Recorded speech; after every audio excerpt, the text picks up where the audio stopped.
I think my lip gloss is ending. Lip glossed. Is it not glossy anymore? That was the last of it. Oh, I mean, it looks like speaking there's a of lot left. endings, There's not. That's a looks perfect- like Oh, it. that's the plastic part. Yeah. It looks like an actual. that's sad. Perfect segue into an ending, actually. Yeah. It looks like you need to ash.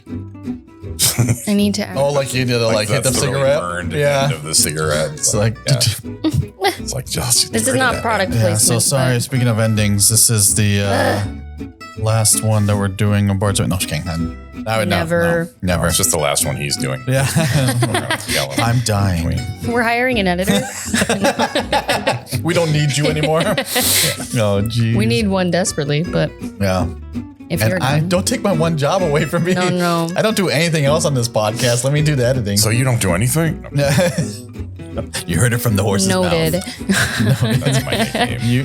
The horse's mouth or Yeah, horse's ass? It depends who you ask. Fair enough. Well, I will say you are desperately needed because not only have you managed to get our, don't get too arrogant. You not Just only a have little managed to get our podcast on Spotify and YouTube, but now we are also on. Apple iTunes. Thank you. Amazon Music and iHeartRadio. So boom. So you- All Yeah, those so you can things. find that on our website or any of those. If you just look up Bards and Balladeers. The nice thing is that we weren't on Apple iTunes because that was overlooking my. So sorry. It's freaking Apple. Yeah, because we're gonna we're crap on Apple all the time. No one's like, I'm not gonna listen to you on my iPhone 16. Probably not compatible anyway. Jesus. We can't alienate our people. Come on. For Android users, it's called Alienate, but Andronate. Yeah. But yes, very exciting. Yes. Now we're accessible in any way, Shape or form. shape, or form. Yep. Yeah. So, because I guess we're missing like 33% of our possible market share because it's Spotify, Apple iTunes, and Amazon Music. Those were the big three. So Okay. now we are. So I hope you guys listen to us there. Comment, like, subscribe, follow, do all that stuff because Yeah. we need it. Yeah. Do And it let us now. know. Well, before we become famous. Yeah. That's right. Then we'll remember you. Mhm. Yep. And they were like, also- remember that one guy who asked us about what your favorite animal was? And also, and also let us know in the comments like which platform you use the most, Yeah. or which one's your favorite if you use multiple. If you like one more than the other, I can't think of any other things that you can comment and do. But I would topics. I would also like people to tell us, do you watch the video or do you just listen? oh, good question. Yeah. Good question. I think you can only watch the video on YouTube and Spotify. Right. I think because Apple's not compatible. I'm just kidding. I have no idea if Apple the can. picture is so crappy. Apple, you know. My Apple IIe doesn't play my podcast anymore. Jesus.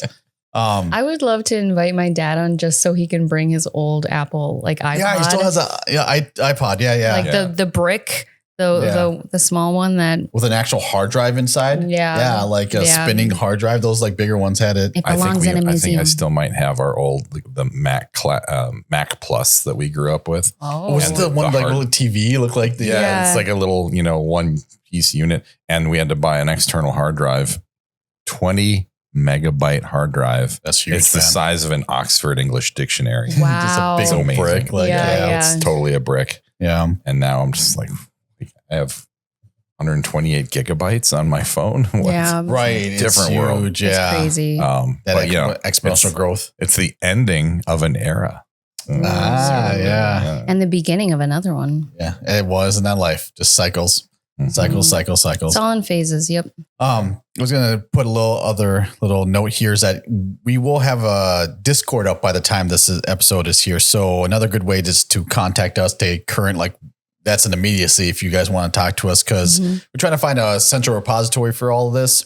A lot of people like Discord. It's a good platform. Download it now. What is Discord for those who don't know? I mean, we Ooh, all great know. question, Yeah. Oscar. I know. I'm not gonna We answer. want to tell me. No, I was kidding.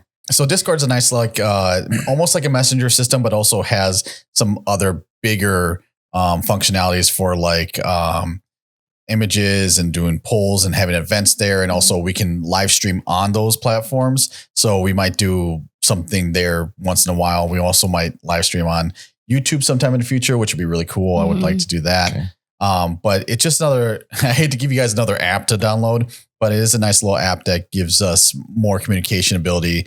And like I said, immediacy and yeah. Why should people get Discord? What are the things that are best about it that you like about it? Like, I feel like I'm asking this because I'm a late adopter of technology and I need someone to give me reasons. Good reasons. Yeah. And I've enjoyed Discord, but I don't know as much about it as you guys do. Sure. And so if you could just make that case. Really sure. quick. Yeah. I mean, it's really nice it's got a lot of communities, like, so once you come to Bards and Balladeers, there's usually like, if you've ever been on Reddit too, like, there's these subreddits, there's these communities, and there's all these places where you can be part of this server, part of that server, and you can have special emojis and stuff like that they can use across platforms and stuff like that. But for me, it was always that, like, it did what every other messenger did in a cleaner, more organized way, So it's just like, I wanted, like, if I could have all my friends and everybody on Discord, I would have done that, like, easily sharing screens, doing video conferencing, audio, all that stuff is really easy. It's like a cooler Zoom. Is that a thing? Like Zoom? Is Zoom cool? I mean, can you be cooler than nothing? Zoom has you can. You benefits can, to it. It is that like social community platform without having a like social network aspect to it. Yes. Like there's no like main feed or anything like that. It's your conversations with other people, and then you can have servers with specific groups of people. Yeah. So you'll see that with Bards and Balladeers. There will be are they called servers? Is that okay? Our communities, and you don't even have to download an app. You can just access it as a website. That's mostly how I do it. I have the app too, but But for those who want to actually have the possibility for video calls or forum discussions live or just messaging or whatever, you can do it all on your computer. But we're going to have sort of an active community on there. Yeah, definitely. We just set that up. Mm-hmm. Yeah. And you might get, like, again, up-to-date information on there. I mean, we'll always have stuff on the website, but we got to pick something somewhere to put stuff. So I think that's going to be a good one. We actually had people ask us then suggest Discord. We'd already been thinking of it. Right. So that's why we're going into a little bit of detail about it. Yeah. Because I asked. Yes. Right. I appreciate that. It is a good question. And also, just a disclaimer, we are just normal human beings with day jobs. So we might not be able to respond immediately. But like you put in that little caveat. I needed to because, work-life balance, this is a major priority for us. So we want to engage with our viewers and our audience. Yeah. Kate's still 3 months behind on texts. So I really am. Sorry, family members. I love you. Gosh. And Oscar. Bye. Yeah.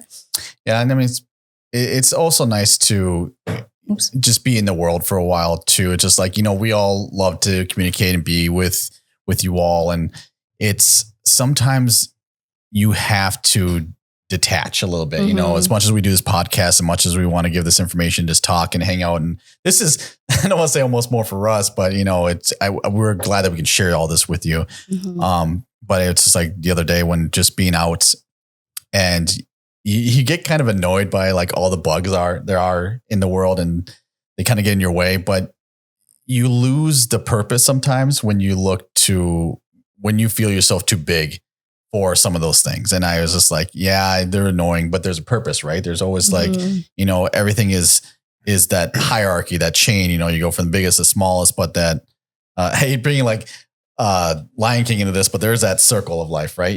Because we'll feed the antelopes one day and become the grass, and the antelope eat the grass. That's good. I like that. And we will be a breeding ground for flies. Yes, we will. Yeah. They will have happy meals on all our body parts. We look forward to it. Yeah, and I think again we forget about where we stand in the world and everything, and how we think ourselves above it. So I was just kind of like not so mad at bugs, the other day when I seen them when I was walking, taking a walk. So yeah, I like that. And I think something to be said too, because I think I was on that walk with you. Yes. That you really, if you looked right in front of you, like right where we were walking, you wouldn't have noticed the bugs, right? It wasn't until you looked up and saw like in the emptiness, like where the trees meet the sky kind of area. Gnat clouds. Yes. Yeah. And so I think that's a kind of cool lesson too, that like, stay focused and you might not be super bothered, but occasionally you should pick your head up, right? You should see everything that the world, has to offer to you, because existence can be so magical, even though it is mundane. And so I like that. Yeah. Bugs are annoying, but it's like you said, they have a purpose. Right. Yeah. I know I had a big brother when I was a kid, Big Brothers, Big Sisters program. Not my literal brother. Yeah. Yeah. That too. Exists. Yeah. But he asked me once, I don't know, we were having a conversation and I said, like, I wish mosquitoes didn't exist or something. And he said, well, if they didn't, then what would birds eat? And I know birds eat lots of things. But it made me think, and it didn't make me appreciate mosquitoes. I will never appreciate, as someone with type O blood, I will never appreciate mosquitoes. They like type O. Oh, I guess. Yeah. Well, I'm not O negative, so I'm not a universal donor. Still keep you around. Never know. Y'all know my blood type, whatever. Use that how you want. If I become a vampire, you'll still be useful. Yeah. I'm just saying. I mean, all of us will do. Vampires are kind of up for Yeah. But mosquitoes are also the biggest killers of humans in the world. I believe they're from malaria and stuff like that. All kinds of diseases like that. So that's the hardest thing for me to appreciate. Right. But I get what, how many people see bumblebees anymore? They used to be everywhere when I was a kid, and now I'm just like, hey, buddy, good to see you're still around. Yeah, I know. Hang in there. You can pet them if you're careful. Yeah, a little fuzzy pet. I couldn't do it. I appreciate the bumblebees. I'm trying to. It's the buzzing for some reason that makes me panic. I don't know what it is. I know what it is. I was stung by a bee on my neck when I was 4, and that conditioned me for. And that's how she became Bee Woman. Bee Woman. But they do serve a purpose. They are very important. And just because that fear is there doesn't mean that rational thinking can't also be true. Right. And fear, like we mentioned a few weeks ago, fear isn't bad. Right. Yeah. It's a negative emotion, but it isn't a bad emotion. Right.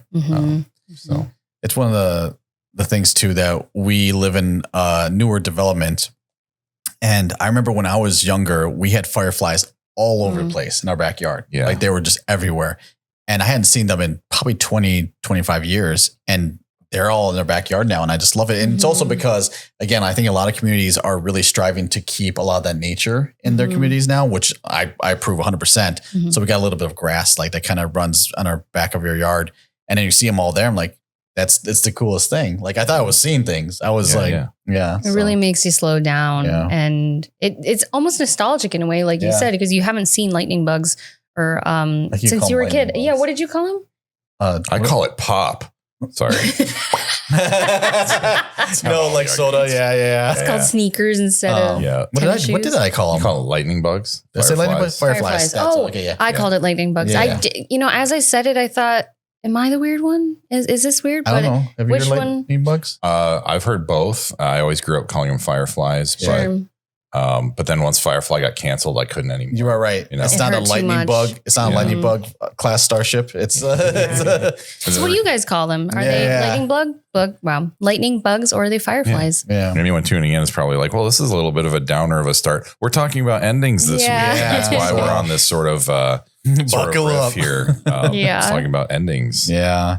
And it's no one likes the endings. No one wants to live in those endings, but they all come. And it's just so the question is almost what makes a good ending? What is the purpose of an ending? Why do they matter so much to us, especially in stories? And so we just kind of wanted to give that a little look, see, and by the end of this episode, you'll probably be sad it's over. So, but we will too. Yeah.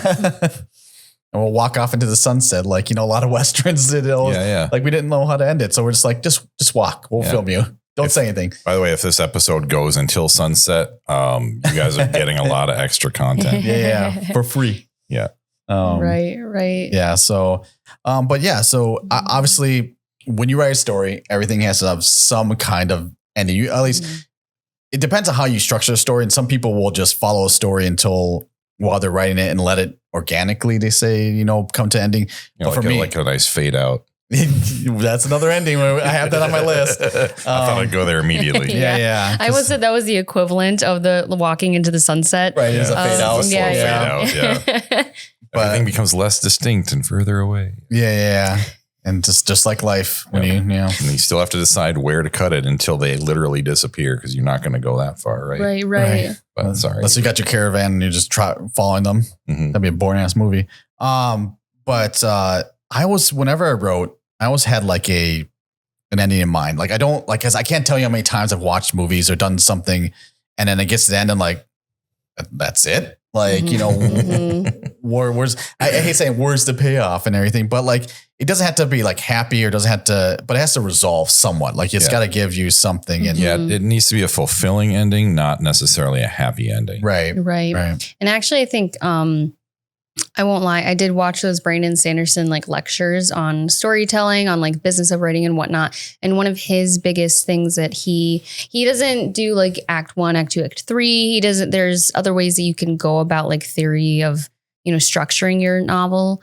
But he focuses more on it's the promise, and then the progress towards that promise, and then the payoff of that promise. And I think that's a fantastic way of like structuring it in your mind, because you can do any kind of different, you know, structuring of your novel, of your story that you want to do. But as long as it does sort of acknowledge those 3 points, I think you're going to have almost a solid story, because that payoff doesn't actually need to be, like you said, a happy ending. It could actually be the promise that we have is actually broken and now it's a tragedy. Right. Sure. Yeah. And so I like that concept. Sorry. Yeah. Like a lot of Shakespeare plays start off the same way, whether they're comedies or tragedies, and the tragedies just take a more tragic turn. Right. And the comedies just get more absurd. But they start off promising something. And it's a lot of the time it's a similar structure for his stuff. Sure. And also it depends on like what kind of story you're trying to tell, because if like, if you don't give them, like, I don't want to say satisfying ending, but if you don't give them an ending that they are looking for, like that's the purpose of the story. But like, I always feel like you could possibly like steer, because if the guy doesn't get the girl in the end in a romantic comedy, like no one's going to like it, because that's what you go to a romantic comedy for, right? You know, and with real life, you know, like it can be a little different, but yeah. With real life, you were saying, sorry. No, you're good. You're good. This is a conversation. It's okay. And I feel like if the guy doesn't get the girl, or if the person doesn't get the romantic interest, then I feel like it's a coming of age tale, like where you're learning, and not even necessarily coming of age, but growing up. Yeah. If they're already adults, it's like you're coming of 50. I guess there is a lot. There's always like some kind of like age group for romantic comedies and everything, where like I'm old and divorced and I'm dating again, or like, you know, My Girl was like the teenage version of that, you know. How would you classify Harold and Maude? Harold and Maude. It's like this teenage, like 19, 20-year-old kid, or I don't know how old he is, but it's a question. And this elderly woman. Oh, yeah. So like that's a different age group kind of discussion. Yeah, is that where the term MILF came? No, that was an American Pie. Gilf. Oh. I have a T-shirt that says MILF, but it says "Man, I like felines." Mm-hmm. That's right. That's the kind of MILF I am. Mm-hmm. But yeah, it's just one of those things where I know we were talking about this the other day about. As you get to an ending of anything, like a story or a video game, especially in video games, I feel like that when you can feel the ending starting to come on and everything, you know that like one, you don't have many opportunities to making changes, or that like you have to put everything that you've learned up into that point to defeat the last boss, or like, you know, things are going to come to a head, and like, how is it going to be resolved and everything. And it almost, and you said this, it was like, life flashing, but life flashing before your eyes. Almost. It was not me. I think it was Oscar. That was me. Yeah. So it was not you. Yeah. It was Oscar. I snuck it in there. Yeah. 0 for Kate, Sorry, 1 for I know Oscar. how to throw my voice pretty well. You ventriloquist. You know. We should do an episode on ventriloquism. Yeah. Sorry. So you said that like it's kind of like life flashing before your eyes, where it's just the fact that like it's everything culminating in that single moment. It's usually like in a climax of a story too. Yeah. Yeah, like the climax is it's funny. Climax, I never think of a climax as an ending. It's like the building to an ending. Yeah, it's sort of almost like it's the payoff, but the ending is where you actually assess what the payoff was. Like that it was the payoff, you know, where it's like I have that notion of the like your life flashes before your eyes, because we tend not to analyze anything until it's done. Yeah. Which is why we always want closure for things, whether it's a relationship or a story or whatever, because until that ending, we feel like we're hamstrung in our ability to analyze it and see, well, what is it I got out of it? Like it's impossible, or it's really difficult to know where something is going until it arrives there. Yeah. And so you're like, okay, that's why the ending of a story can ruin the whole story or it can make the whole story. Like, I don't know where this is going until it arrives there. Right. And so that's the same with your life. You know, if you're dying and your life flashes before your eyes, like with near death experience and such, like that's the wrap up. And you're like, okay, well, I didn't know where my life was going until it arrived at the ending. Okay. So now I can assess what my life was about, what was important, what wasn't. And people who come out of that and are still alive often change the direction of their life. Right. Because of clarity, they have, one, they either figure out what matters or that their perspective was wrong or that they are trying to make amends at times too. It's like, I should forgive my son for killing our dog. Yeah. There's usually a prioritization process. Sure. In endings in general. Yeah. But especially in that sort of near-death experience or any kind of post-assessment. Right. Like you see it with, you can see it with like campaigns or the post-game, like political campaigns or the post-game analysis of sports or anything like that. There's always that post-game analysis, and that it can turn into armchair quarterbacking, but and hindsight's very powerful there too. Yeah. It's what just is like armchair court? I'm so sorry I interrupted you. What is armchair quarterbacking? It's a term I understood initially when I heard it, like, oh, that's what that is. I heard it in Babylon 5. Oh, no. Sure. But it's like, if you're just watching the game and you're like, you should have done this, you should have done that. Oh, yeah. 100%. So you're quarterbacking from your armchair. Yeah. Backseat driving. Because it's like when, for the viewers, if you want a more modern take on it too, it's like assuming that you are the best baker in the world just because you watch Great British Baking Show. And you're like, that has a soggy bottom. It's gonna, you should have done this. You should have done X, Y, and Z. Yeah. Anyone watching the Olympics, like, oh, that was a terrible dive. Look at all that splash. You become an expert just by listening to the expert. Yeah, so armchair quarterbacking, that's fantastic. It's also referred to as Monday morning quarterbacking. Oh, because Sunday now football is played like 4 days of the week or something. I don't know. For our American fans, I think it's free. Yeah, football is that soccer? American football. Yeah. It's called soccer because association football is what it's called. The SOC is an association. Oh, what? Yep. Huh. So that's where it started. Well, you heard it here.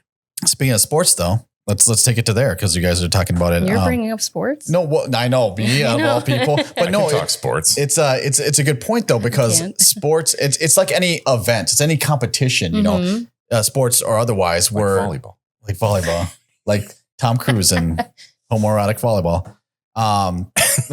But it's like watching a game is like watching a play almost, and you just don't know how it's going to end up, and you're either going to be happy or sad at the end, but it's not until those moments that you're going to, and it's almost like it's in those last few moments or those last few games because like you've always seen plays that come out well or not, and then or that turn the entirety of the game, or movies about miracle and stuff like that. There's a twist in sports a lot of the time. Yeah, absolutely. And even in war also, like there's usually one crucial moment that can sometimes turn like the tides of war, whatever. The Battle of the Bulge. Yeah. Anyone who's watched Band of Brothers at all, like, this, Hitler like launched a surprise offensive through the Ardennes forest, whatever.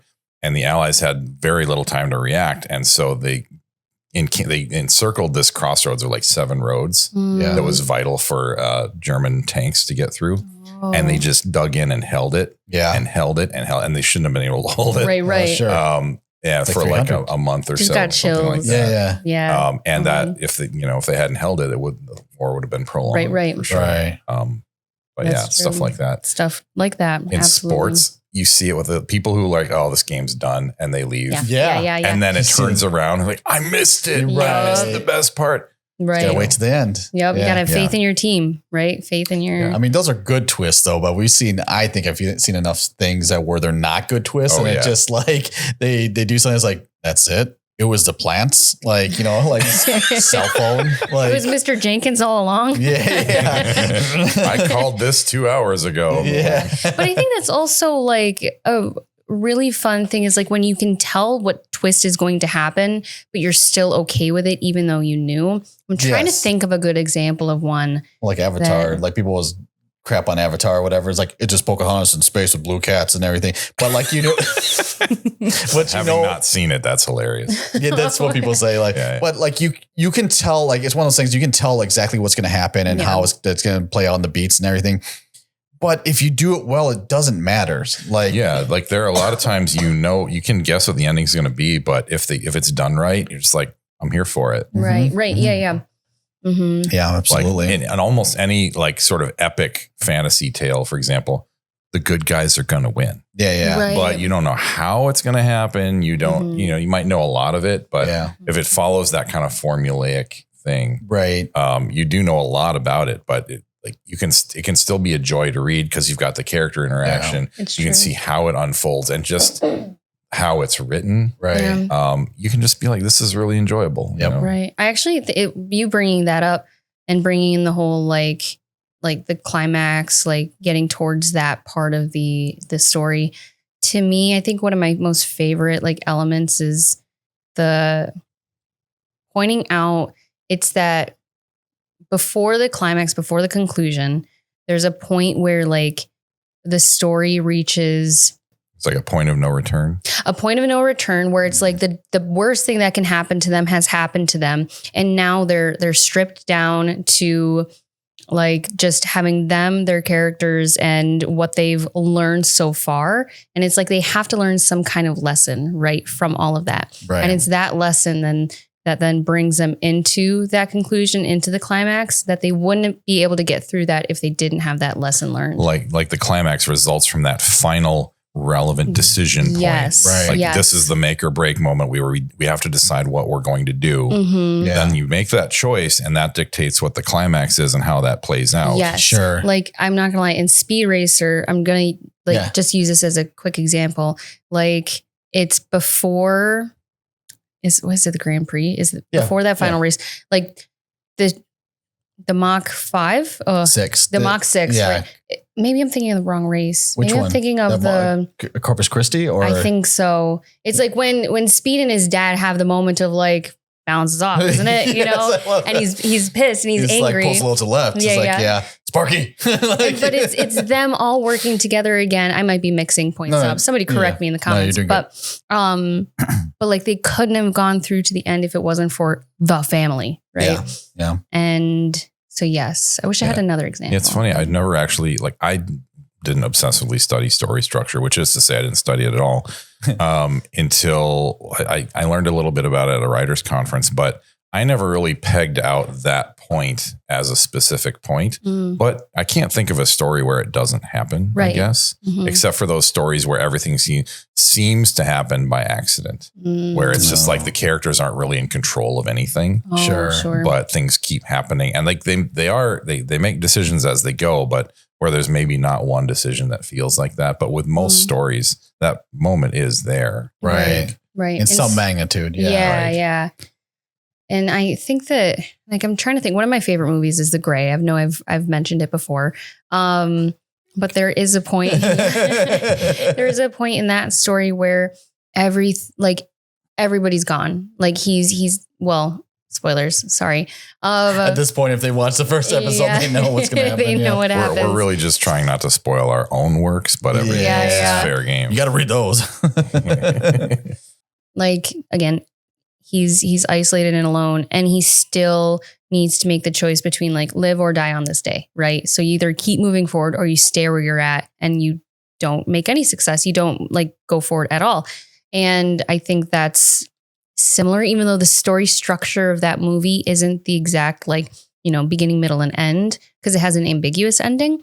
But I think just I'm pulling this back to what you said, that moment occurs almost in every story. Like it's not the biggest highlighted moment. Yeah. Like something about how you just said that I missed. I can go back and watch it later. It's fine. Yeah.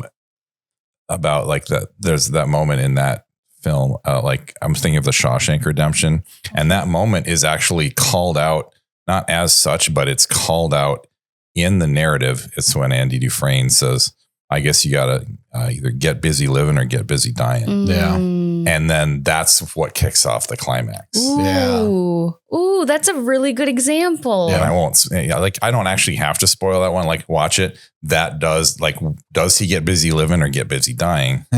That is the decision literally that is made there. Right. And that leads to the whole resolution of the plot. Yeah. And I wanted to mention that movie with the animals theme last week. Oh, sure. Because of Jake the bird, like the one guy who's getting let out after 50 years sets the bird free. He's like, I miss Jake or whatever. Yeah. And I think that's the thing about endings too, is that there's no, I want to say there's no real thing as an ending. It's just that continuation or the next new beginning, they say, and it's like, I know, like, I need a little card. Every new beginning is some other beginning's end. Yeah. It's, yes. What song is that? Is it Closing Time? Yes. Thank you. Yeah. But it's true. We make fun of it, but it's true to a certain extent, because like, even like if we watch a movie, we're done with that movie, we'll go on to something, or that might add to something else that we're doing in our lives, inspirations, all that kind of things. Yeah. And but it's almost like the only like true ending I would actually say is like death. Like that is for at least for your own experience, but also how it works so powerfully in movies, because that when somebody dies, it's like, unless there's magic or something in the world, like that's it. Like, and that event affects people like drastically usually. Yeah. That's actually why I have a massive problem, not with this ever happening, but with how prevalent it is in a lot of fiction, especially what I call nerdcore, like sci-fi, fantasy, comics, anime, all that stuff, where death just stopped being permanent. Yeah. Where people always come back to life. I don't know how many times in Doctor Who the Daleks have been killed off. And they come back. Yeah. Come on. Like, I like the whole regeneration thing. Sure. Doctor Who, but that's built in. Yeah. Mm-hmm. But when you make death so routinely non-permanent, you rob it of its meaning. Yeah. Like you said, like death it always has such an impact. Yeah. But in these cases, it doesn't anymore. Right.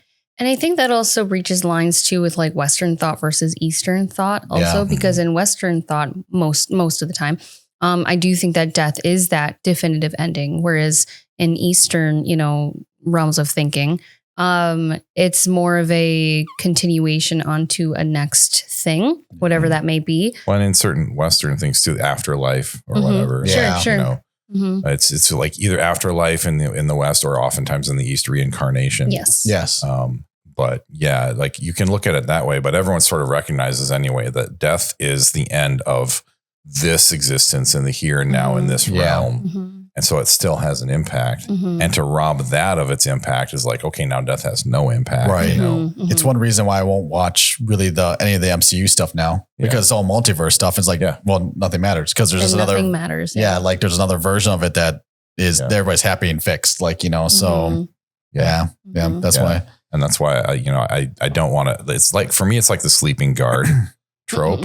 It's the impermanent death. And that's why I don't anticipate doing that in my stories ever. Yeah. And if it appears to be that way, it's like, well, they didn't actually die. Right. And I actually think as you were talking, there's this one example from, I don't know which Star Wars movie it is. It's one of the recent ones where a classic character, and I won't say which one, because just in case you haven't seen it, but Rey watches this character go onto a ship, and she thinks that this ship explodes with this character on it. And Daisy Ridley did such a good job. That scream was so believable. And then literally like 2 minutes later, we see that character's fine. Yeah. And it steals it away. It steals the entire thing away. And that's just me venting about how much I hate that.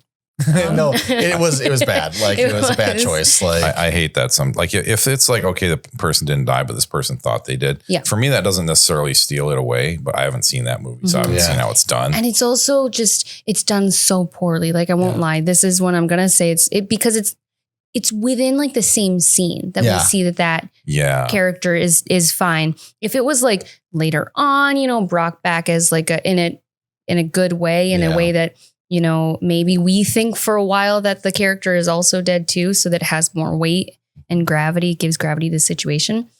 But that one, no. There are, and again, we talk a lot about movies and TV, and we're all writers. It's funny, but the one thing where I feel like it fits fine is stuff that's not as deep, like Indiana Jones and the Last Crusade. When, you know, for just a moment, you know, Henry Jones Sr., Indy's dad, thinks that Indiana Jones fell down this cliff or whatever on a tank, and like he didn't. It's the same scene where it's revealed that he didn't. Yeah, but it wasn't that deep of a movie. It wasn't that deep of a thing, and it fit fine. It was fine. But there's a comedic, right? Yeah. Because Indy like kind of pops up and he's like, you know, he doesn't know what they're looking at.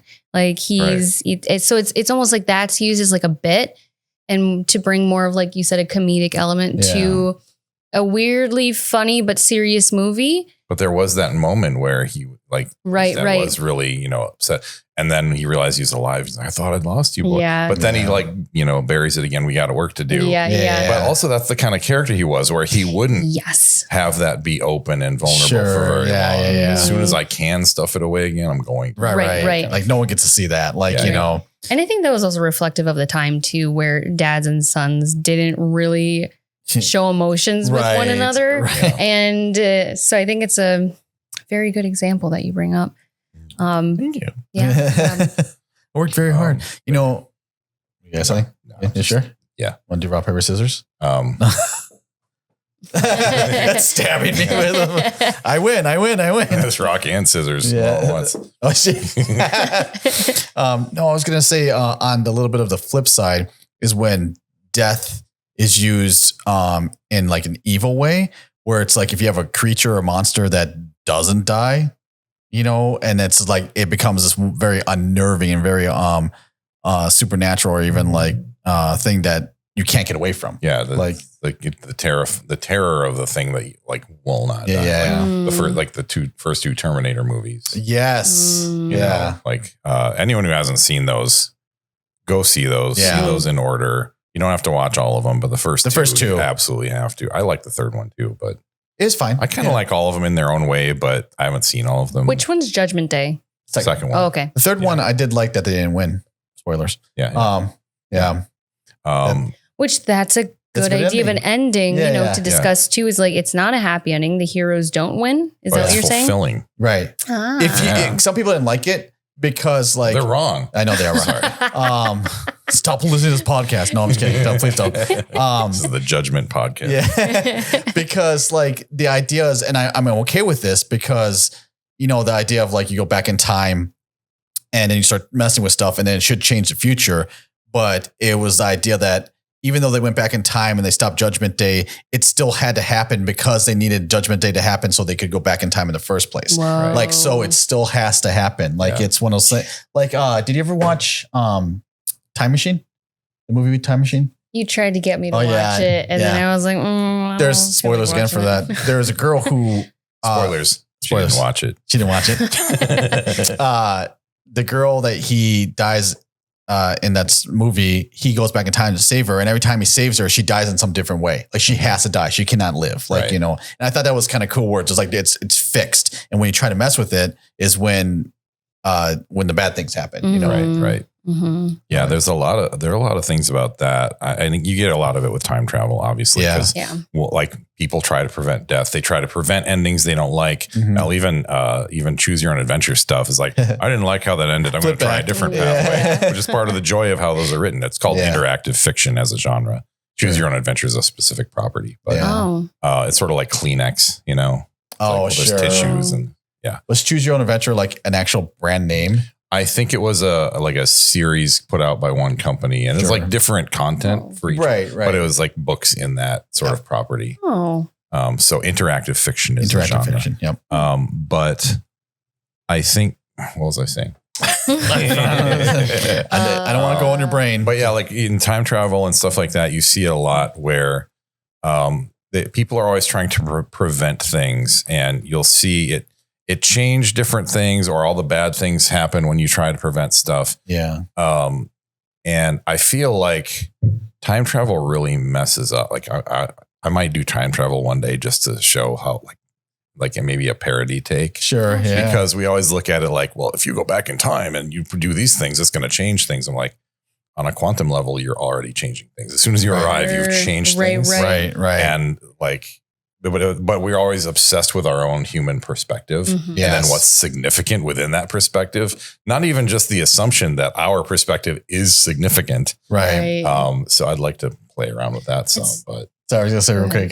There's a video I watched the other day where it's like guy developed time machine. He goes back and kills baby Hitler, and then when he comes back, he put on his resume, "I killed baby Hitler." He's like, "You killed a baby, some baby named Hitler," and he's like, "Yeah, but I killed baby Hitler." And like, funny. oh wait, they don't know who Hitler is. That's great.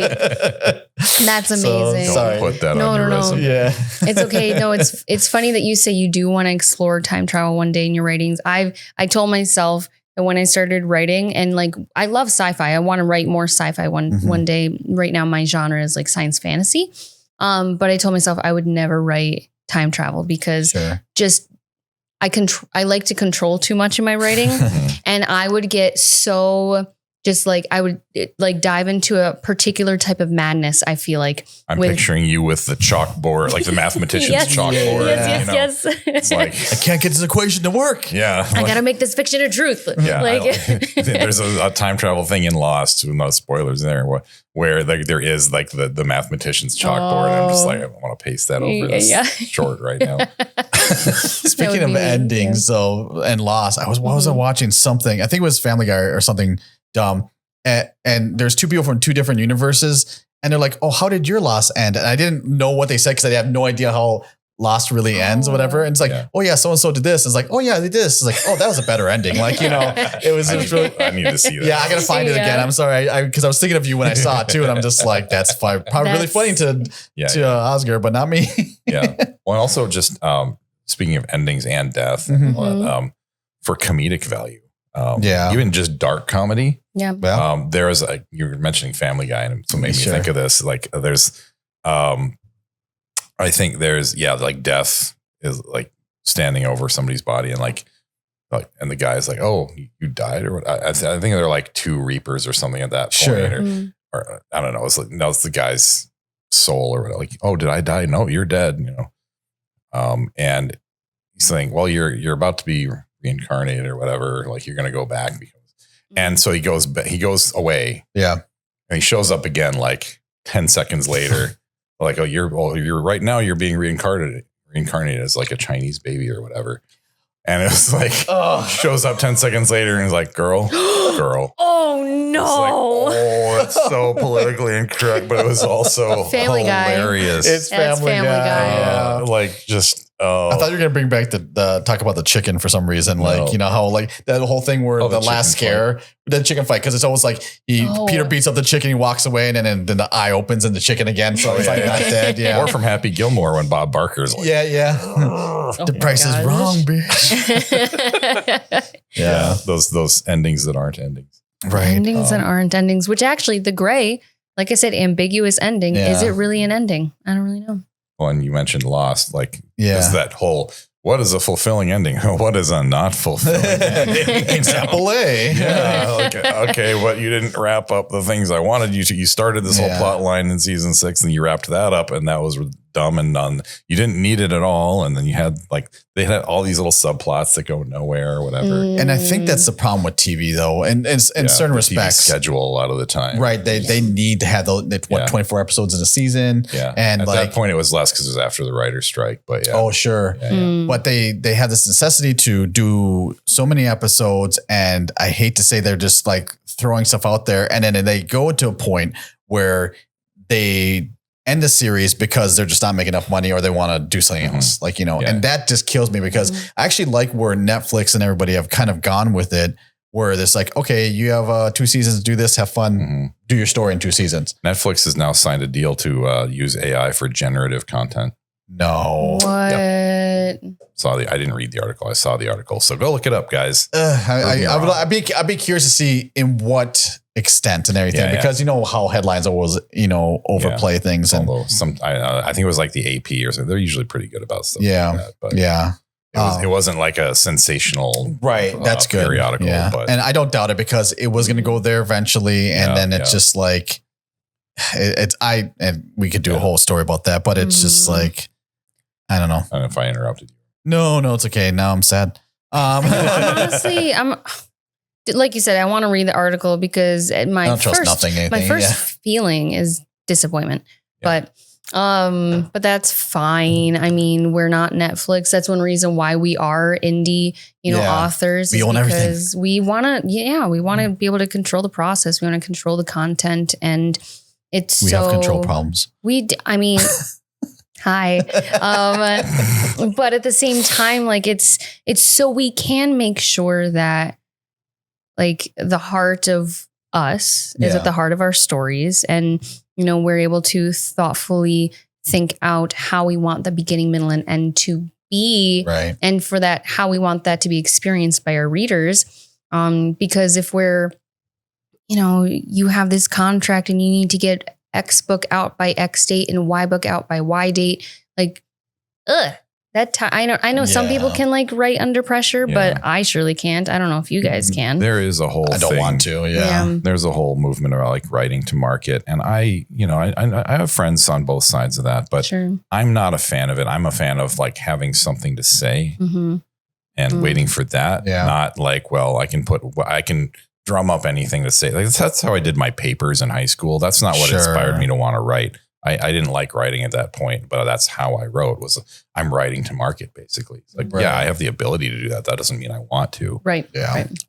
That's to me. I may as well be AI if that's all I'm doing. I'm with you there. But I think that like I do worry about the AI thing, but at the same time, if I have things I want to write, I'm going to write them. Kind of like if nobody watches this podcast, we still kind of want to do it. At least for a while until it's like, man, it's been 10 years and still nobody watches. 10 years, yeah.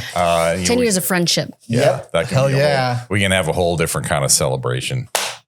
And those bad high fivers. Remember? Yeah. Decent. Yeah. Mediocre high fiver. You guys have had more practice together. That's true. Yes, we have. Capture my look on camera. Right. But I kind of, I'm a little curious. Like, I want to go back a little bit to what you were saying about we were talking about loss and like it goes into different areas and sometimes it doesn't even close off a plot line. And you'd mentioned earlier, like what you want is there's that progress and payoff. And that's why continuity is so important to stories. And we'll probably do an episode on that too. Yeah. But it's so important because you're making all these promises. And if you don't have the right continuity, then you don't see progress, or maybe you see progress and no payoff. Right. And things just kind of go into a ditch. And so what makes a fulfilling ending? Like I've got Moneyball in my notes because it's got like 3 different endings. Sure. But one that's actually an ending. Like and what I mean by that is just like when stuff is cut too short, like I always think of Firefly or series that just weren't given a chance, what have you. It's just like, well, this is all we got. Like, and you just have to be okay with it. Or even within a series when something happens abruptly and it's not addressed adequately. I have that in my notes here, abruptness, like first season of Babylon 5 ends and then second season starts, totally different main actor. They didn't recast, different role. And it's for good reasons, but could have been addressed a little better. Right. Where they just ignore. It's kind of like The Witcher where they have what Liam Hemsworth is now getting Witcher. And it's just like, they're not going to say anything about it. They're just going to be like, this is The Witcher. What has been The Witcher the whole time? Yeah. Or like season 1 of West Wing, there's a character, Mandy, written off the show at the end of season 1. And like, they never really mention her again. Yeah. Like she was like a regular character for the whole season. Where did she go? Where is she now? And I think there was something at the time of like, she went, when characters would just get dropped, like, oh, they went off to Mandyland or whatever. That's great. I like that. But so like, fulfilling though. You're saying when it ends, when something actually ends. But I mean, it's got to be more than that, right? It can't just be, I've seen enough things. Again, that's why I have such a love-hate thing with TV because I never feel like they they end it correctly, because it just goes until it can't go anymore, until it runs out of fuel, until it runs out of ratings and viewers and whatever, which is the fuel, is the money for the advertisers. Then you get an ending like How I Met Your Mother. I haven't watched it. I shouldn't be able to talk crap about it. But I've talked to you about like, you know, it's one of those things where it's just like, because people sometimes too often, and again, I know you don't believe me, but with Lost, where I think they pigeonhole themselves into a story or something, and then they don't do anything with it. And then they try to get to the target and they totally miss it. Like, you know, it's like they had a concept idea at first where they were like, this is going to be such a fun concept. And we're going to start it out with this because it feels good. Like it feels like a good, like, take on a story. And then as they went through, as the story progressed, as the show progressed over seasons, then they realized that they needed an end. And that feeling that they had in the beginning, it was nothing like that anymore. Yeah. Where it just, they lost control and they lost the plot. You know, like they lost the plot. Probably where that phrase comes from. Probably. Or even paint yourself into a corner and like, how do we get out of this now? And you can maybe find a way, but it's almost half the time it's super contrived.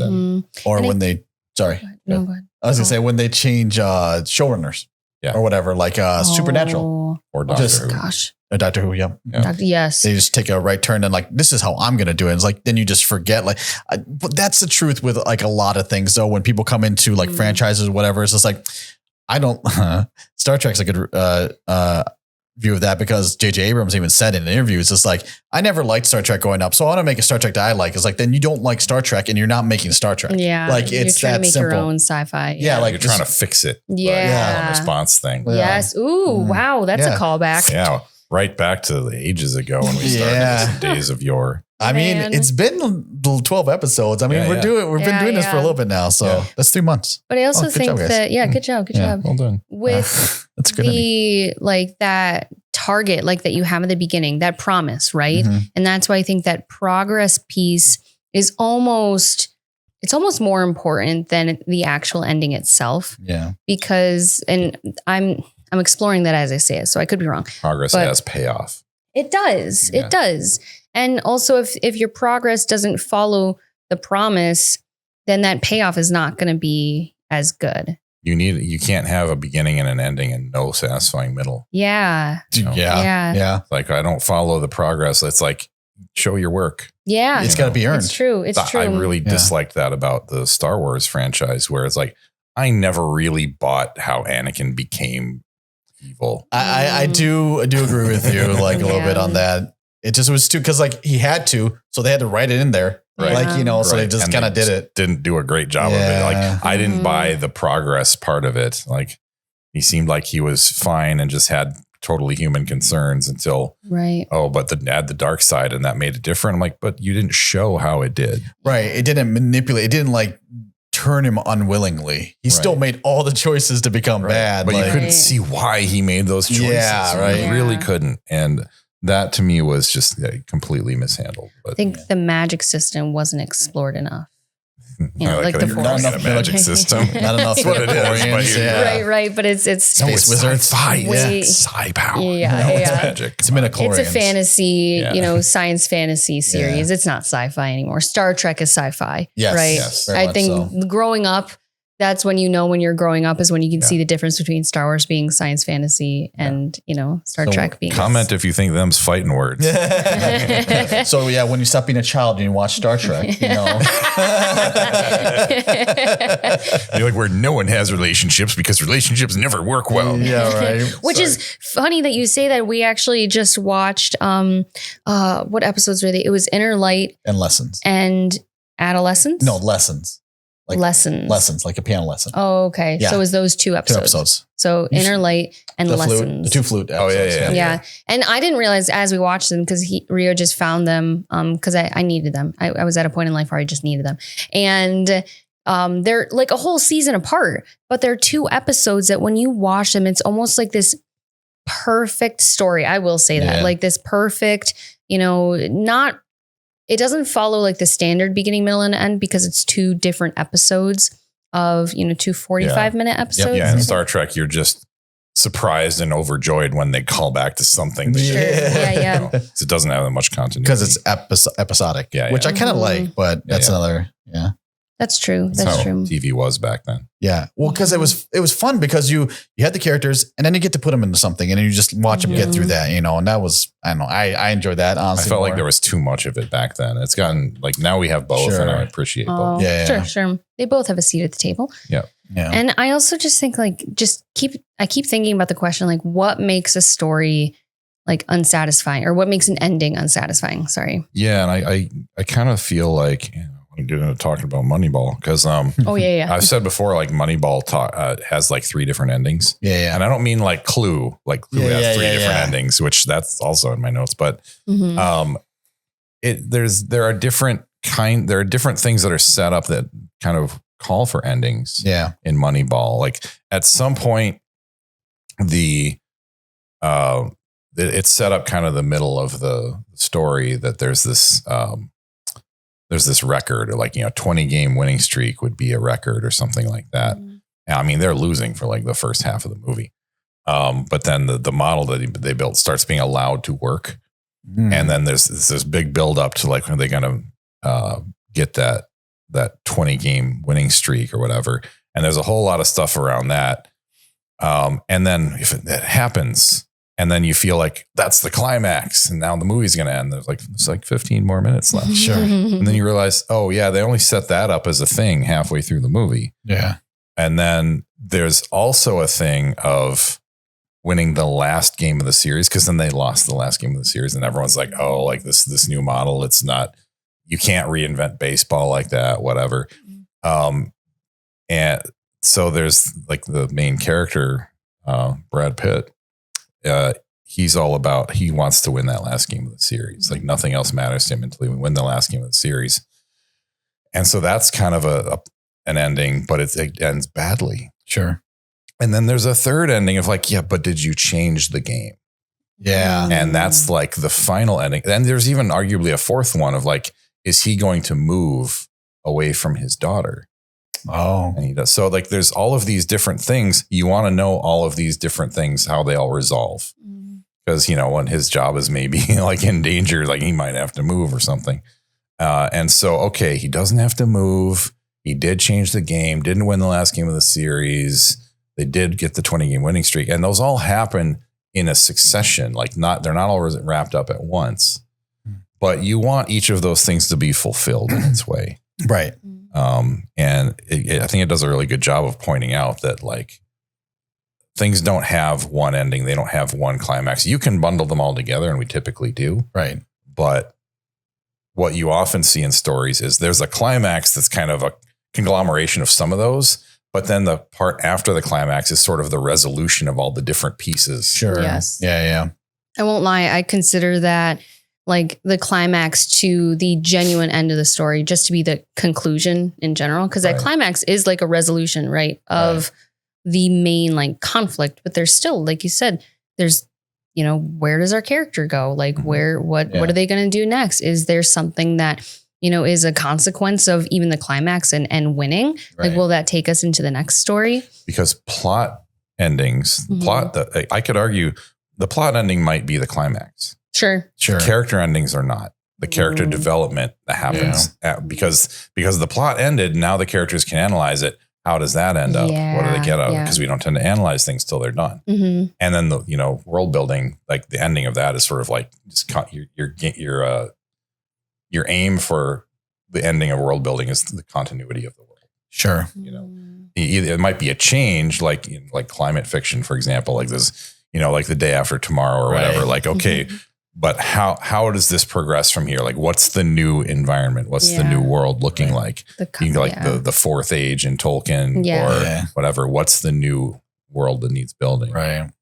And I think that's kind of like what the ending, like, I don't want to say like you think everything is going to be okay, but like that things are resolved for these people. And like, I guess for me, like it is when a good ending is when like that, regardless of where they're going, they'll be okay.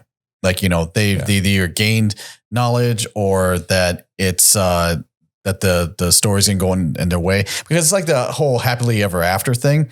It's just like, what happens afterwards? Like, those people need to learn to live together. They need to know how to like and like, cause a lot of times when they're happily ever after, they're brought together with like circumstances that would never keep people together. Like, well, I've said before, as a life coach to like people about how couples work, like in fiction, we often look at like they got together, that's the ending. And I'm like, no, that's the end of the draft, the sports draft. You've built your team. You haven't played a single damn game. Yeah. Let's see if this works. Like you need to play some games. I was like, but don't play games with your spouse. Don't. It's funny you guys say that though, but I just realized that's the reason why I don't like romance, because it's too like narrowed in. I'm the one asking the questions of like, but what happens next? Do they actually make it through like the challenging things about being in a relationship? And so it's so funny that money problems. You haven't tested your team in these games at all. Right. You haven't gone through any of these things together yet. You've just picked who you want to. And like that's not like literally true. A lot of the time you have done some of that before you've decided to be with each other. Yeah. But don't get me wrong. Like I do admit, even like I like a good romance too once in a while. Like it's beautiful what they go through, or they sacrifice, or what they do to get to that point. And that's great and everything. And hopefully that is enough to see that the caliber of the person, that they are willing to do what they have to do to be with you and all that stuff. But it's just like, sometimes like, those people are not going to be together. Well, it's kind of like you're saying, like every new beginning is some other beginnings. Right. That's true. No, it's the end of one part of the process, and that needs to be acknowledged. It does matter. Right. But it's not the end of the whole thing. And that's, we treat it too much like it's the end of the whole thing. Right. And then you don't have to do any more work and everything's fine. Like, like you found your right person and now everything will be great no matter what you have to go through. Okay. No, it doesn't. I will make the argument that like, if you find the right person, you can get through anything, but it's not going to be like, because we know as a marriage and everything that it's not going to be all sunshine and roses, but I trust you that we can get through anything together. That's right. So that's why I think it's different than, true. Yeah. And you need to have that, even just to wrap up the first part of that. That process is like, well, you're not really together if you don't trust each other. You see people do it all the time. Sure. That's when you're like, this is going to go nowhere. 6 months. And you generally don't say it to the person. You're just you're just taking side unless bets. you don't like them. So what are we up to in the divorce pool? Who got 7 months and 4 days? Lisa again. She's always like getting this. The price is wrong.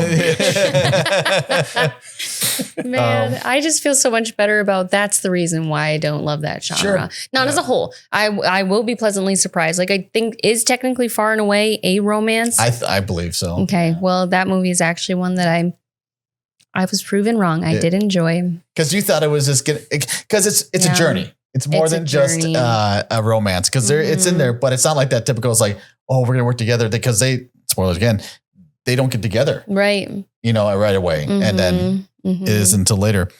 I was going to loop in one thing here because cathartic endings where it's the one I always think about is Dancer in the Dark. And if anybody's ever seen Dancer in the Dark, great music. The ending is such like a really bad gut punch, and you're not going to be happy. It is not cathartic. But kind of. Okay, I haven't seen it. I haven't either. Yeah, I have the soundtrack. We went over this before, but like I don't want to spoil it because I don't want to say like as anything, it's not going to take away the punch because if you see it, but it's just like the way to do it. Sometimes you just gotta like hit so hard to make someone feel bad, but also in a way where you realize what you have. And then like, that the sacrifices that people made to get to this point. It's almost like if you ever seen The Mist. You ever seen The Mist? Just like last week. But The Mist is like that too. I'll spoil this one. There's a mist that's coming down from the mountains and a bunch of monsters are being let loose and everything. And the whole town's overrun with monsters. And they're stuck in a convenience store and they finally get out into a car and they're driving and they drive until they run out of gas. And there's nothing left to do. And they start hearing monsters all around them. And they have a revolver with 5 bullets and they have 6 people. Oh. Yeah. And so the one guy shoots all 6 of the people in there so they don't die to the monsters. And then the mist starts clearing and the sounds are actually the military coming through to like clear everything out. And it's such a like gut punch, but it's such a like, it makes sense though. Like he was doing the honorable thing by, I mean, I don't know if it's called honorable, but he was doing the thing that would save these people from pain and torture and everything. And it's like, is he a good man? Is he did the right thing and everything? But it's an ending that makes sense to me. Like, Yeah. Like I get it. And it brings up kind of a theme I've thought about with animals too. Mm-hmm. Like when is the right time to end someone's suffering? Yeah. And that's a dark part of endings too. Like, and I'm actually going to address it some in my own books. But kill a dog. But like revenge story. Like for me, I've had to put, animals down before, but I waited until they were not just till they were suffering, but until they weren't seeking anything else in life anymore, where it was nothing but suffering. Right. I feel like suffering is part of life, but where it's like, if it's all of life, then but I don't like it as a way to control, like anticipate it. Like, I don't want you to ever suffer. Like, you're not living if you're not suffering a little bit. Yeah, I don't feel like I don't want to have that be my thing to control. Mm-hmm. Sure. And I don't know, in that case, it's like, I'd have to see the monsters, they're pretty horrific. A lot of people die. I'd have to see them like, oh, gotcha. Right. Like, and that's see the whites of their eyes, it's just a bunch of Jeffrey Dahmers. Like, and actually I do have one gripe with that ending as an audio file. I don't know if that's a word for it. Like when you're a intense, like listener. Yeah. Audio file. It's not realistic to me, but whatever. That's all I'll say. You watch it and then let us know in the comments if you agree with me. Yeah. I see. Lost does that a lot where like, who's that character? And they'll like modify the voice a little bit and give like thinly veiled excuses so that you don't, so there's a reveal. I'm like, funny. You don't never saw that. The Mist is a fantastic movie though. It's Stephen King, right? Yep. Yeah. Mm-hmm. Like that makes it automatically good. Because of the cocaine. I mean, do you have to duck that out? Cocaine? Yeah. No, we can't say grape or the other ones. Oh. Yeah, I think. Grape or I know. On the live. That's it. On the live. Yeah. I think you just duck out all of those. You can't say. Are we turning to like Waluigi? But yeah, I think I want to talk a little bit about what about series endings? Because like those, we talked a little bit, like different books or seasons or whatever. They can have their own ending, but a whole series should also have its ending. Mm-hmm. And yes. To me, I think of it like the arches in a bridge. Each arch supports its like own part of the bridge, but also the whole bridge. Yeah. So the bridge has an ending, but each arch also has an ending. Yes. Yes. And I sort of think like, with story structure, it's the same thing. Like, well, what's the midpoint of the story? Well, it depends. Is the story the book or the series? 100%. So the midpoint of the whole series, like, does that exist? Does it change things? Same with the climax. Each book can have a climax. The series can have a climax. And like, how do you guys think about ending, like those series endings in terms of fulfillment, timing, pacing, and also just like how much wrap up they have after that? This is the kind of like theory discussion that I absolutely love. I love it. I do think that like that midpoint, it's almost like that structure can transcend to whatever the whole is, right? So whether it's just one book needs to have beginning, middle, and end, that promise, progress, payoff. A whole series, I think, needs to have the same thing. Mm-hmm. Now, do you legitimately need to like break it down and plan ahead of time? Like, this is going to be the promise of the series. This is that progress. This is the payoff. I don't think everybody does that. Like, like out loud. Yeah. Let's say I think there are a lot of people who obsessively do that. And like, that's not wrong. It's just not how I do things. Exactly. Sure. And I think sometimes it almost like takes the fun out of it too. If you theorize it too much. No. Did I say that right? Neuters the possibility for happy accidents. That's right. That's right. And I won't lie. Part of the reason why I'm still writing my series, like, so you get it out faster if you don't like go mad from the theory of it. Sure. So that's one reason why I love that question, because it's like you said, it depends on where you're looking. It depends on which section you're looking at it. What's where are we relative from? Which level of wholeness are you addressing in that instant? Because there's a whole book or a whole story or, a series. Well, it's like the whole, going back to the bugs a little bit, because it's just like one feeds the other. Like, you gotta have your bugs if you want your birds, if you want your chicken fried steak. That's true. Somewhere in there. Chick-fil-A. Let's say. Now I want some chicken fried bugs. Chicken fried bugs. Just cut out the middleman. Yeah. Actually, bugs per weight have the highest protein content. Oh, wow. Yeah. There's some science fact. Probably like if you were to eat fingernails, they'd have a lot of protein. Like keratin. Bugs are made of largely carapace. Oh, sure. Yeah. Carapace, man. That's why people chew their fingers. I do also think that it's really important to, like, if you introduce something, what is this, Chekhov's gun? If you introduce something, you should address it by the end, because it just makes it feel like a whole story. Right. Mm-hmm. Expand on this. No, I've seen that done and everything. Like, I actually hate it. And I've seen this done in movies where they'll show something like, this is how we're going to do it. And then they go to do it and then it just doesn't work. It's not one of those things where it's like, they go to do it and they had to get some obstacles to still get there. It just like doesn't happen. And then something else comes up to like fix it or something like that. Yeah, like it's like they lost the plot. Yeah. They lost control. They're like, I know I'm going to struggle with this in my third book here, which I'm writing, like, okay. Sometimes I go back through my own work just to see how many guns were there? How many triggers were pulled? Like, okay, how many marks do I have to create for all those bullets? Yeah. I don't want to forget about anything. Mm-hmm. That's fair. And I think that in a series, I don't feel like you have to do that as much in the book in the same like volume. Otherwise, everything would wrap up in the same volume. But there needs to feel like there's some kind of progress. It needs to feel like enough. I know I get dinged sometimes for like the main revenge plot not progressing enough in book 1.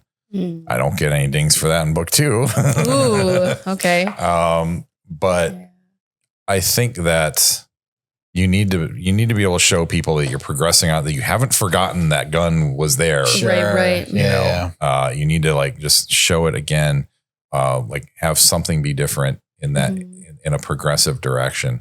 So be creative with your reintroduction of this stuff, like, because you don't want to be like, don't forget this, like, and make it obvious. On Lost. No. But also I feel like, and I'm just putting this into words kind of for the first time, I feel like you also have to be careful not to have the beats of the series be at really bad points for the beats of the individual book where they happen. Kind of like if you're writing a symphony, you need to not have, like, if you've got like multiple things going on at once, you need to not have there be discord. You need them to build on each other, or at least be independent of each other. Sure. At the very least. So you don't want, your major series twist to happen at a point where it would really be bad in that volume for there to be a twist for that book. I see what you're saying. But you could have them amplify each other. Yeah. That could be, but you also don't want one of them to get lost behind the other one. Just drowned out. It's like, putting coconut and, like strawberry together. I mean, that's a bad example. It's like what's wrong with that? Strawberry is going to drown out the coconut, That's true. Depends. I was going to say that also, knowing the length of, I guess, a story and an ending, and knowing when you should end something is vitally important too. Because I think a lot of times that people either don't know how to end things, or they just drag it on too long. Because if you have a book that's like 120,000 words or like 200,000 words, like maybe you can cut that into 2 and then make it 2 concise stories to fit that. Because otherwise it's just like, you don't know, you lost the plot. You don't know what's going to happen, or it's just like you get fatigued from not having, you need the payoff, or you're not going to be satisfied. You just gotta, you can't drag it on. You can't edge somebody too long. Well, I think that to that, if you do have that longer novel, like, I think your ending needs to be like, proportional to the intensity of the story or the length of the story. There's momentum behind a story. Yeah. And that momentum needs to that needs to be balanced by the end. Sort of like the momentum of a car. I say this about endings too. Like there's a stopping distance. Yeah. Like once you get to the point, like the point of no return, like hit the brakes. And there's a certain amount of time based on your momentum, not just your speed, but your momentum, that it takes to slow down and stop. It's the same for a series. You get a 14 book series like Wheel of Time, and you're like, well, we made one chapter be the post climax part. I'm like, okay, so you've got 14 giant doorstops of momentum behind this. You're hitting a brick wall. Yeah. If you're trying to have your stopping distance be one chapter. Right. Sure. Yeah. Right. And same people feel that way a lot about the epilogue at the end of the Harry Potter series. It's 7 thick books. Yeah. Or at least, 4 or 5. It's like a chapter. Books. Yeah. It's an epilogue. It's not even a chapter. It's an epilogue. I won't lie. I was fine with the way that Harry Potter ended, but I think because I knew that the entire 7th book was the ending. So that's an interesting example. But the climax didn't happen until, late in book 7. So I'm sort of like post climax, right when the climax ends to me is where you mash the brakes. Yeah. But if you're going to hit a wall before you stop, that's like you didn't stick the landing. How many metaphors can I throw in here? That's true. One more. I feel like that's a lot of people. Like there were people who were fine with it, but most people were like, that was too quick. Oh. Yeah. I want to know how certain other things resolved. And I didn't get to know that. Oh. A lot of people felt that way. With Lord of the Rings, people feel like it was maybe too long, like grandma's stopping distance or whatever. But I liked it because I saw they were doing different things with it. There was an additional post lesson. So the skirmish of the Shire. Yeah. The scouring of the Shire. That's what it is. Yeah. But also they feel like that climax is like anticlimactic. It's like just the big climax of the series, and then there's like the little climax of that part, and they're like, wow. And there's a lot of traveling around. It's like following people on their like journey back there. And they felt like that went on too there long. And back again. And again, I liked it, but I don't disagree with the people who feel like it was too long. Sure. Well, it's one of those things where it's the difference between like stories and shows or TV shows or movies, because with a book, there's no hard rules on a book. Like, there's climax, rise and falls and stuff like that. But like you can add in all that extra stuff because people love that stuff in books. They want to know and like dive in as much as they can. But people who love it, love that. Yes. The people who just like it, a lot of the time they're like, you're outstaying your welcome. They want pacing over world building. Goodbye?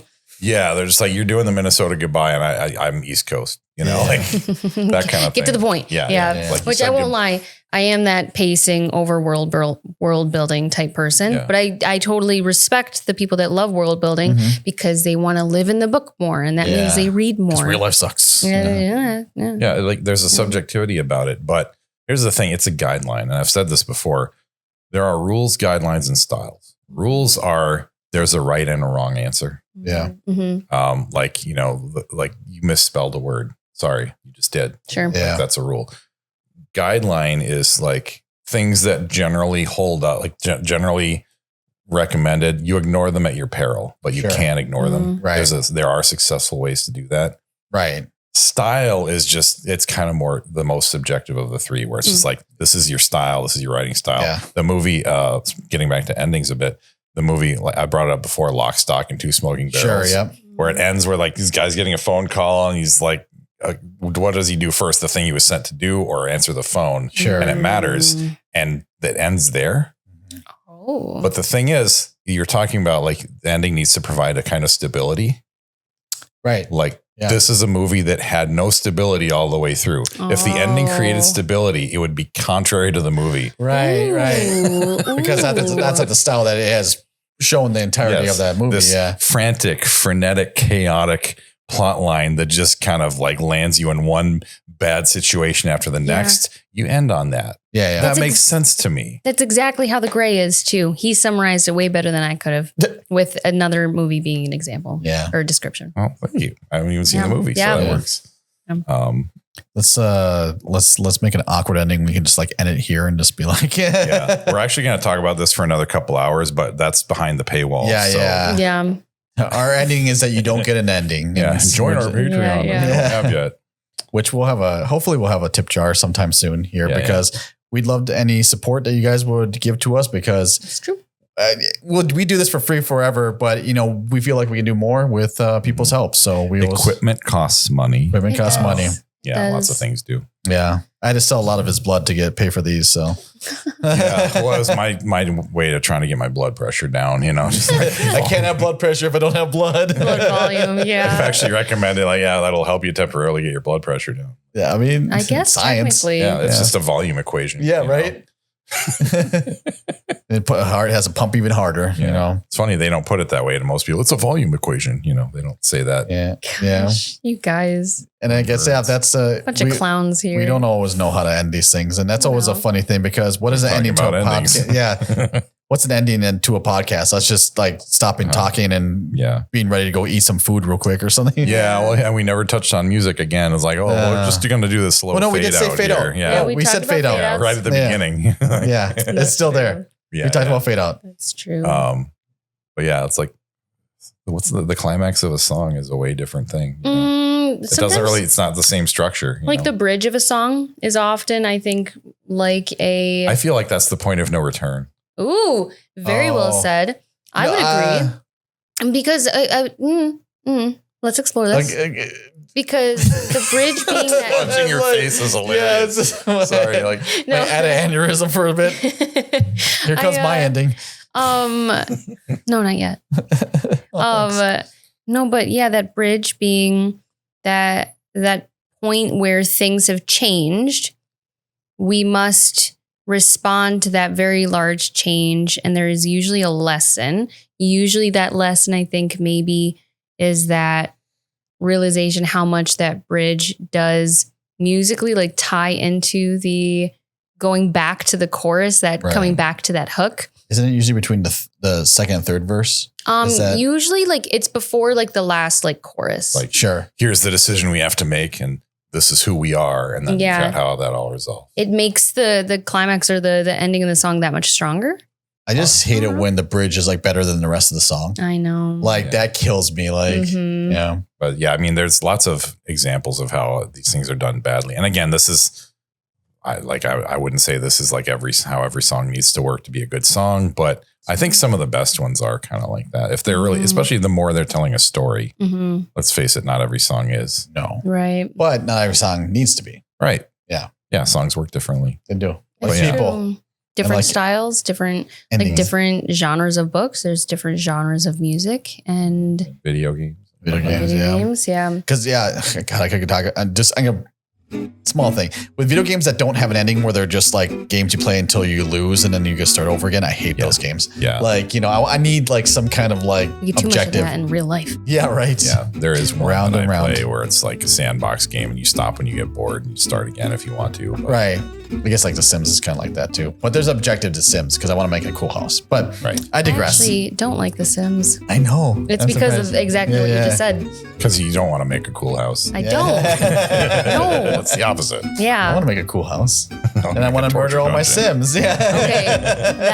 That. How else am I going to build my graveyard? I've said it before. Let's play Stealth Archer in Skyrim and then I get the same, get the same fix. Yeah. Mm-hmm. But thank you everybody for joining us once again on our episode about endings. We are Bards and Balladeers. I'm Kate. I am Rio. I'm Oscar.